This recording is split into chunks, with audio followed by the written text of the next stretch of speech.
Hello guys, and welcome to another video. This time I want to give you guys a little tier list for the top 5 best mid gods for this patch. We are in a patch that you really want to have a decent early mid fight.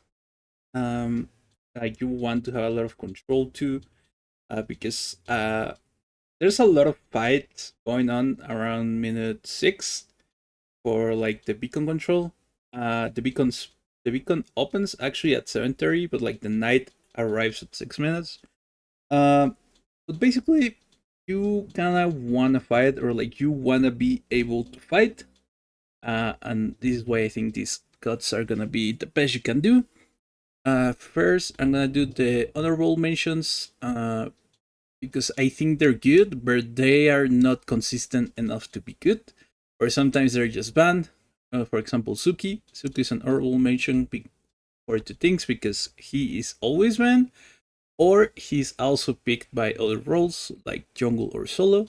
So I don't think you are gonna be getting this god pretty consistently. Why is he good? He has so much early game. He forces beats. He forces ages. He has so much slows. He has a lot of push. He has a lot of zoning with the tree.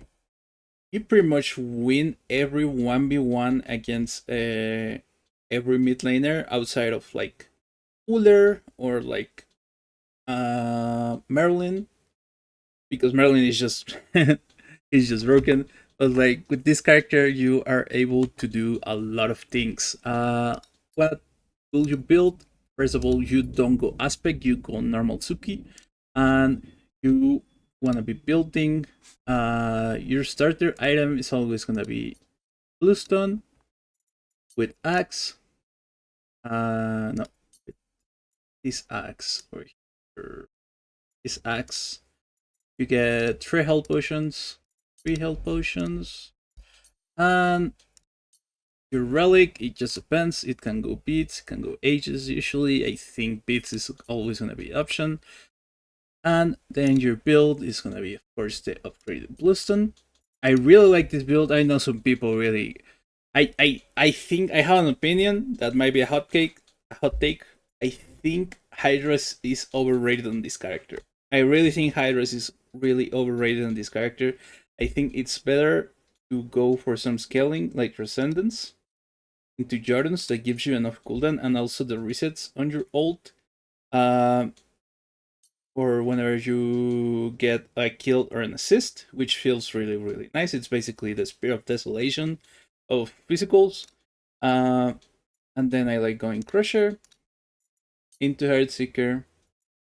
It's just pretty much the standard. It's the standard strange build that you guys already know. Like Crusher and Heartseeker are always gonna be core for like strange characters, but like you are adding a Transcendence and a Joruns over here. I really think you get a lot of value, and I just don't see why you wanna do damage with your auto attack. Like I know it feels good to do more damage with the auto attack after you hit your 1 or your 3, but sometimes you don't even use your auto attack. Sometimes you are just doing more damage with your abilities and your auto attacks. I think the auto attack feels nice, where it's just like sometimes you just don't have time to auto attack. Sometimes you just need to do the damage with your abilities. And on the last spot, there's a lot of options you can go. Sometimes you can need some like a bubble. You can need this, so I kind of recommend this. But if you don't really need that, I think the best option is Barbed Carver. This item does a lot of damage, and it really, really helps you to like finish some kills. And the lifesteal, it's just gonna feel nice, okay? So that's gonna be the build for Suki. Like I said, he's just a really strong god. Like a god that can force beats and ages is always gonna be a really strong god. So let's go over the other honorable mentions. And it's gonna be Janus. I think Janus can be like he can either be the best card in the game or the worst card in the game because he's like inconsistent in terms of like putting your damage. Because you have only two abilities that do damage, which is your 2 and your ult. If you're using your portal to try to do damage or like try to set up a kill, I think you're just playing the character wrong, because if the enemy see that you use portal in the ground, you should be getting punished. Unless like nobody's alive and you're just on like a 1v1 or whatever, like you should be getting punished if the enemy is smart enough to just see that you use portal the ground. Um, so yeah, the thing is like sometimes this ability, which is the ultimate, it's such a hit or miss that like sometimes you hit like a 2-3 man ult, sometimes even 5-man ult, and you just win the game, and sometimes you just don't hit anybody with your ult. So like he's really good, but also can be really bad. Like I said, I personally like going this build on Janus. I go Sense of Time into the classic Book of Thought because this character needs it's a lot of mana. So you go this, you go Jam. I do 2 health potions and I also do a multi potion. So I do 2-1, 2-1. It feels really good. You sometimes you don't need bits on this character because you're like so slippery. You're like never like you need to be able to position so the enemy doesn't know where you are. So I personally prefer going ages, but sometimes they just have that much CC that you need the bits. But I personally like going ages. And the build is it's just a classic Book of Thought first into Soul Gem. Soul Gem, remember that this Soul Gem is not an item that can be built by every god, because remember that you only get stacks from either hitting an enemy god or having an ability that is gonna boost yourself or your team. What I mean by that is just like give movement speed, heal your team, or like mitigations, like not mitigations. I think the Hecate 2 does something with the 2, but the thing is like you gain a stack with Janus with your 3, or when you cross a portal, or when you like boost a teammate with your 3. So this item is really good. It gives you so much early game. It gives you 10 cooldown. It gives you some lifesteal. The passive is really strong with Janus. Into Deso. Deso is like you wanna get your ult as soon as possible. If you get 1 assist or kills, 10-second ult reduce on your ultimate is so strong. Into Rod. Remember, Rod, it when you're a mage, you are always gonna be building third or fourth. If you don't have this item third or fourth, you're controlling. This really just is probably your best power spike. Like with these 4 items, you can win the game. With these 4 items, you can just win the game. It just boosts a lot of your intelligence. And then here, if you see that they have a lot of defense, you go Obsidian, so it's more consistent damage. And then this item, where is it? Okay, Merlin.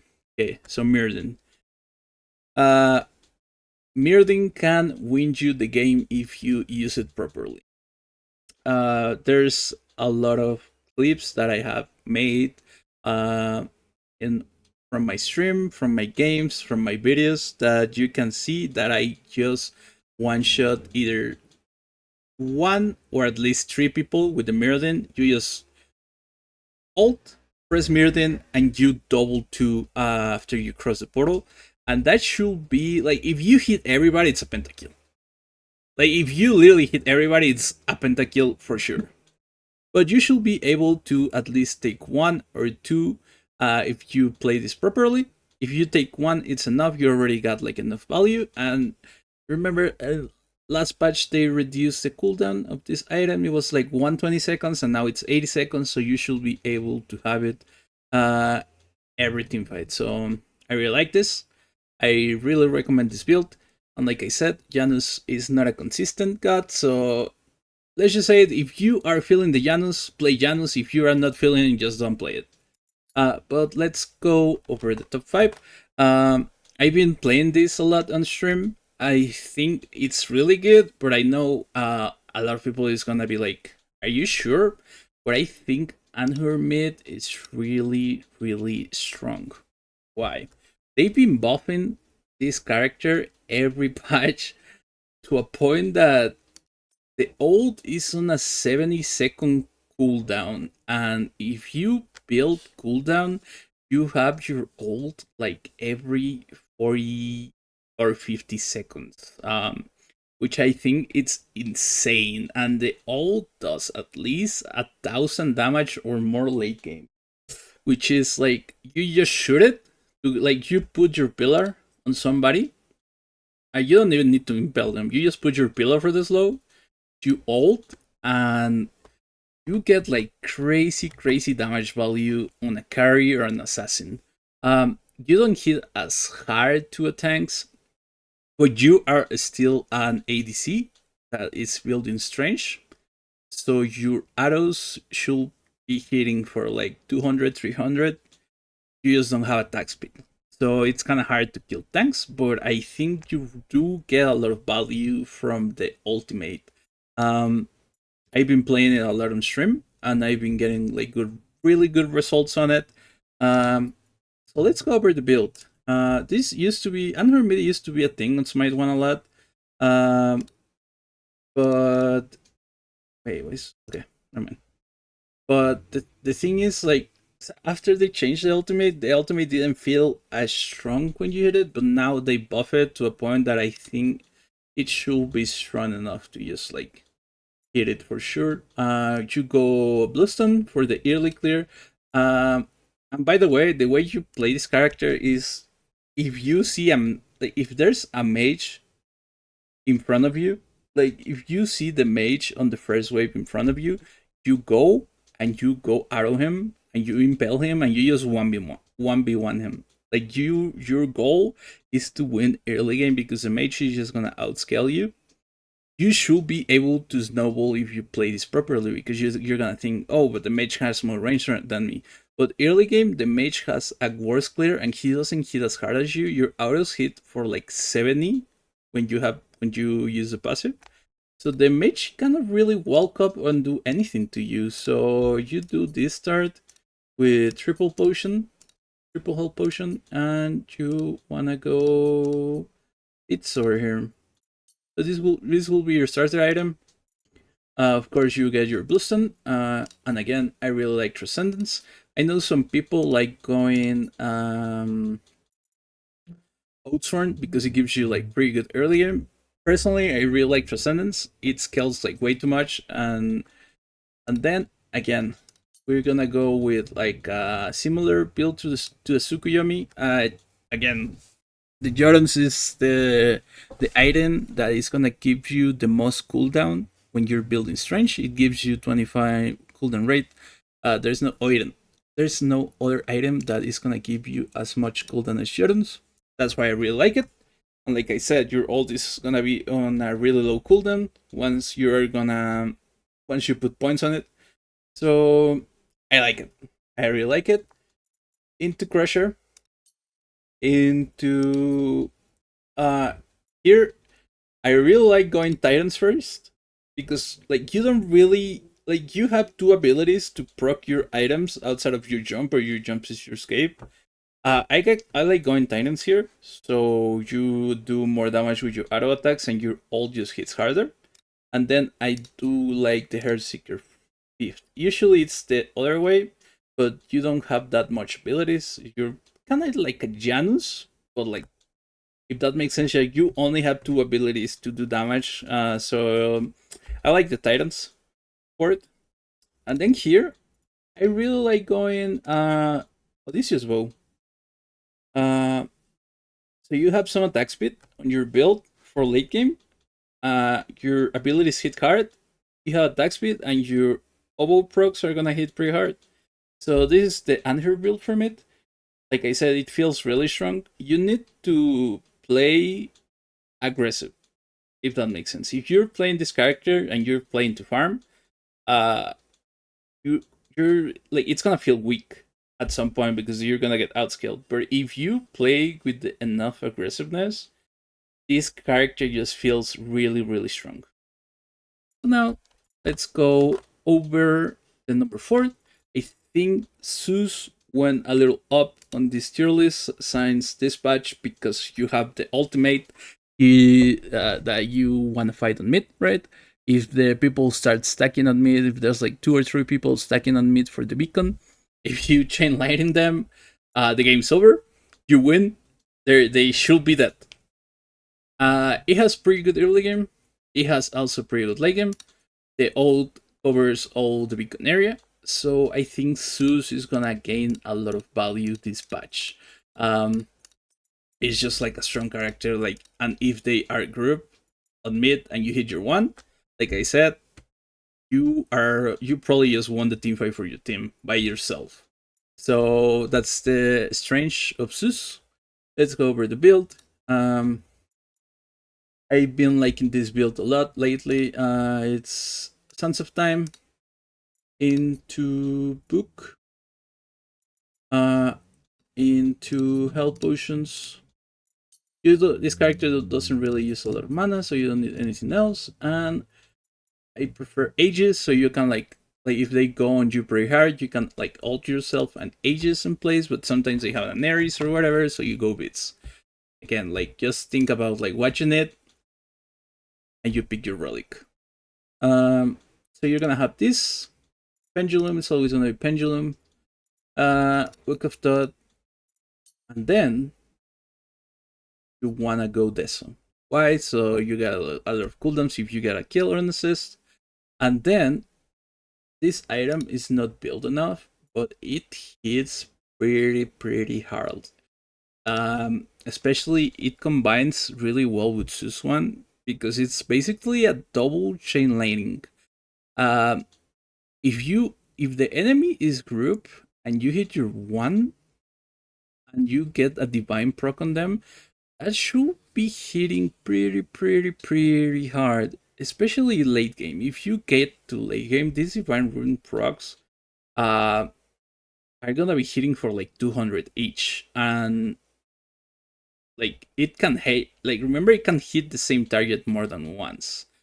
So if you are able to hit like the mage and the ADC, this is just gonna one shot. Like your one plus the divine proc is just gonna one shot. Like I said before, Rough Tower is just a core item for the mages. I heard they're gonna be looking to maybe remove Rough Tower. If they do that, Smite is dead. So hopefully they don't do that. And if they do it, then they need to change the intelligence items because you just don't get enough intelligence if you don't have this item. Like this just boosts your intelligence on a 25%. So we'll see what happens with Rough Tower because I heard in Titan Talk that they want to remove it from the game. So we'll see. But yeah, you go Obsidian first. You always want to have pen.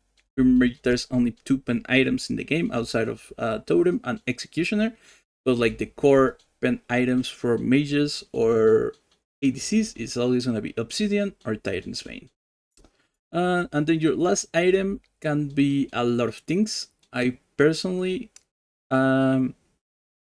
like going like a bubble if I need it. Like a Magic's Cloak. But if you just want more damage, you can probably get a totem to reduce their protections.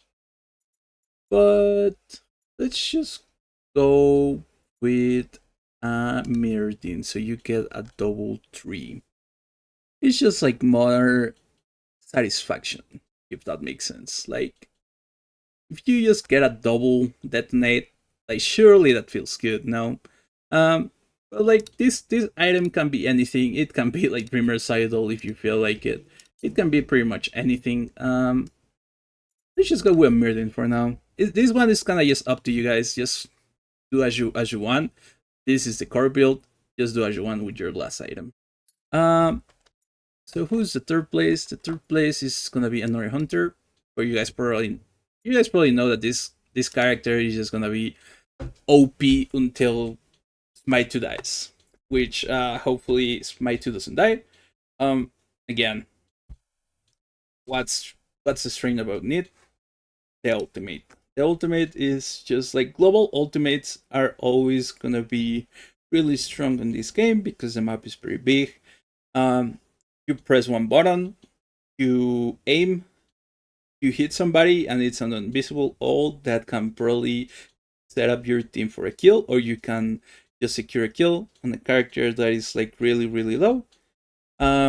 She's really safe. Your backflip can go through walls. They made so they can detonate whips with the 1 or the 3. So like, there's a lot of things of why Neith really good. You always want to go intelligence in this character. I tried going strange earlier on my stream and it just doesn't work.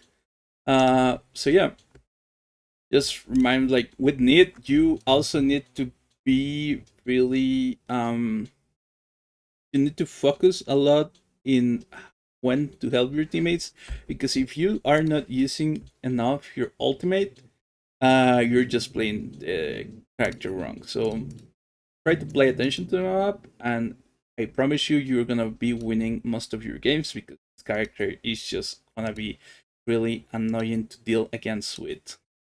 So it's just a classic against Sans with three potions.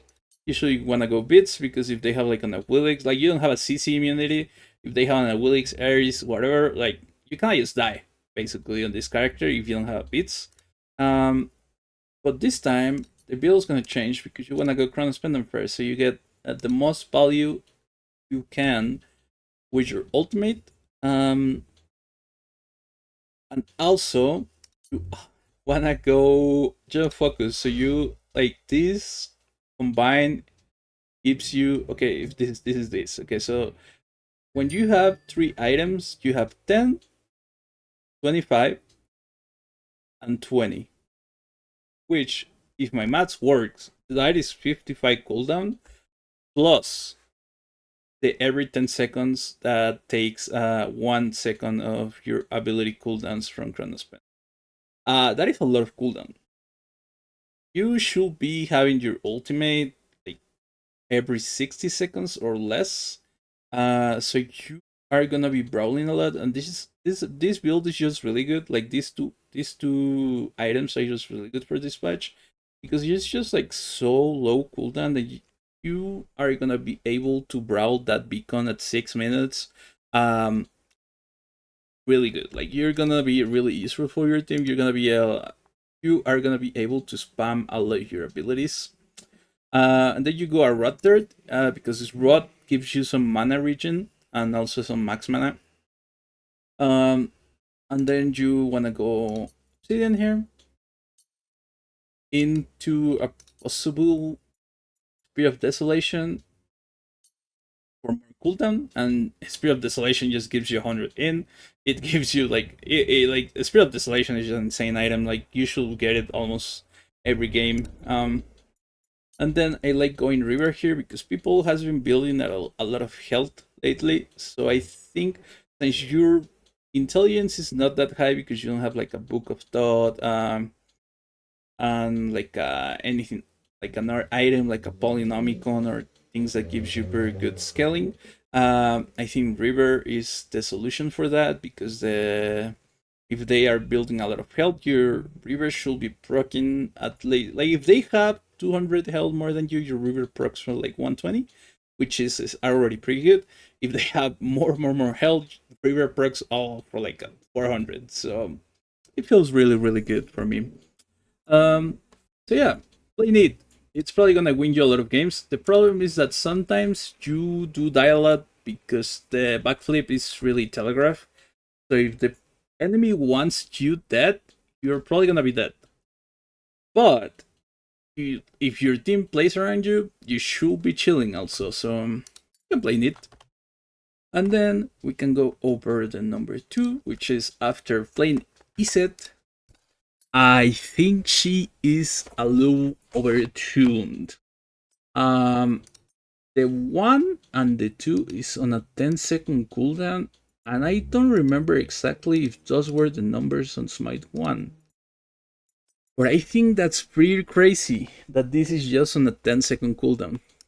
Especially because you have the passive. Remember the passive when you full stack it, which is like really easy to stack. Like you can literally tell your team to go and die in the mid tower before the game spawns, and you get stacks from your team dying to towers. So that's tech.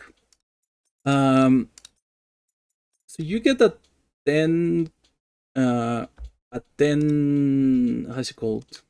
CDR. No, cooldown rate. It's cooldown rate for free with your passive, and you are also gonna be building cooldowns. So I think that's pretty insane.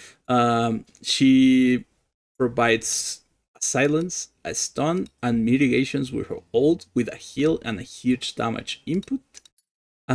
She's really good. She is really, really, really good. Um, so you think you're gonna be doing something similar, like the Zeus? Not sorry, like the Neith. You wanna be building the stuns.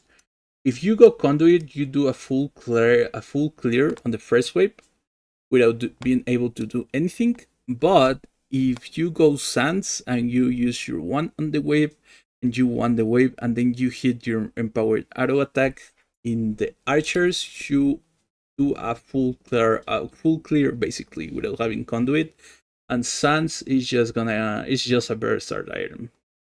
Like it's just gonna be a better starter item. So don't worry about full clearing. Just do, like I said, just auto attack the archers, and your full clear is gonna be that.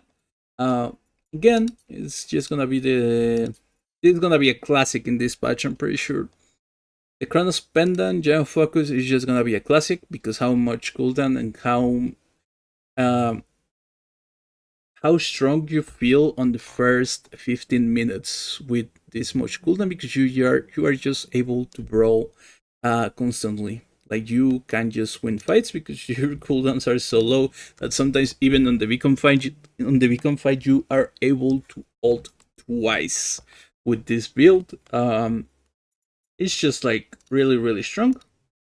And again, a rot third into obsidian. I think totem on this god should feel pretty good with how it works, especially with combine it with the tree of like the you reduce procs with the tree. So if you also reduce procs from totem, you are almost gonna be doing true damage. I think this is really good, but you can also just slap like a Teso here, and I think I still wanna go totem here last.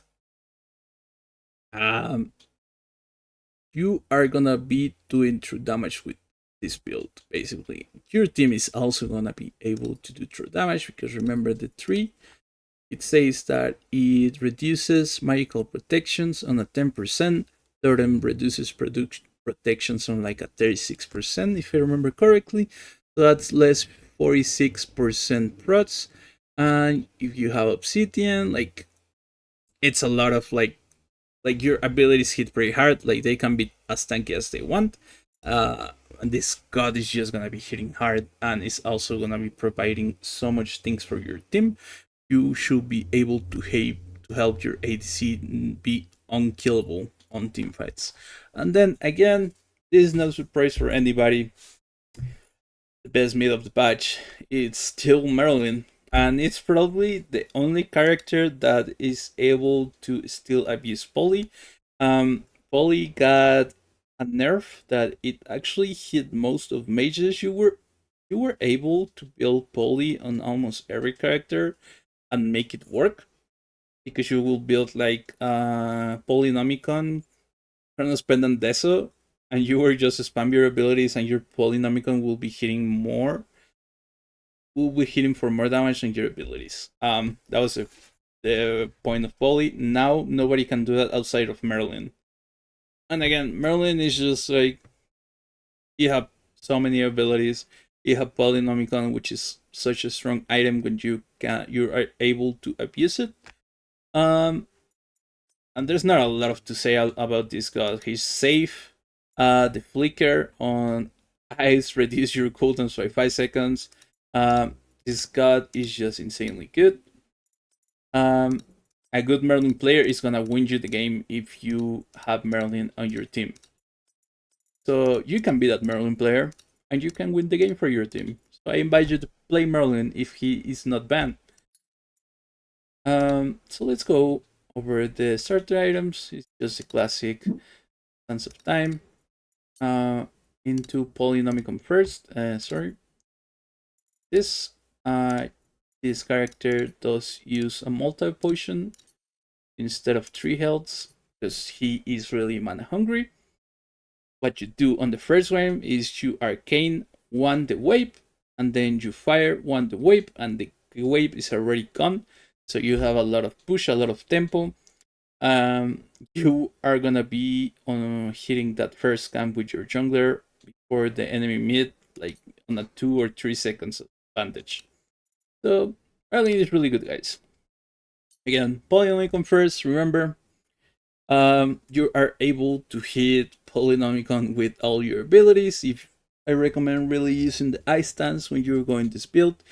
You 1 auto, 2 auto. If they are low enough, you can dash auto, and then 1 again auto, and then you can switch stance auto, 1 auto, 2 auto, and that's at least like 6-7 poly procs, right? That's a one shot basically. That's almost a one shot. It hits really hard. You have to understand that you need to be auto attacking, because I know some people will go this build and they are just using abilities, but they don't auto enough. Of course you gotta hit your auto attacks, but it's important that you need to understand, yeah, you gotta be autoing. If you don't auto this build, and Merlin is not gonna work for you. So just auto when you are using one ability, guys. So here I recommend 2 options. So let's go over this one, but here let's add a second option instead of this one, which is gonna be Soul Gem. When they have a lot of dive, they have like a Tsukuyomi, a Bellona. Their support is like let's say like a Wanju or whatever. When they have a lot of dive, you want this Teso to be a Soul Gem so you can heal of them when they are diving you. Merlin procs the Soul Gem really quick. He's probably the only mage that you wanna be building Soul Gem outside of the classic Janus, Ra, Eset, Aphrodite, Hecate. You got a lot of procs with this thing, and it really helps you survive. So instead of Deso, you can go Soul Gem. It's kind of just preference. It's also match dependent. I sometimes we go in this, and sometimes we go in that. And then into the classic rod, Weird Obsidian, and then the last one can be either Soul River or Totem of Death. It depends if they have a lot of health. You go River, but Totem is always gonna feel good. So let's just have the option of River over here. And this will be your best character of this patch. I don't think they can nerf Merlin, because Merlin by itself doesn't do a lot of damage. It's just the fact that he can abuse poly really well. So that's gonna be it for today, guys. I really hope you guys enjoyed this video. If you have any opinions on what character is really good, this is just my opinion from playing these past 3 days since the patch started, and I played quite pretty much every character that you could play on mid. I pretty much play every character that you could play on mid, and this is what I feel that are gonna be the top 5 best mids. So I hope you guys enjoyed the video. Don't forget to leave a like and subscribe. Bye bye.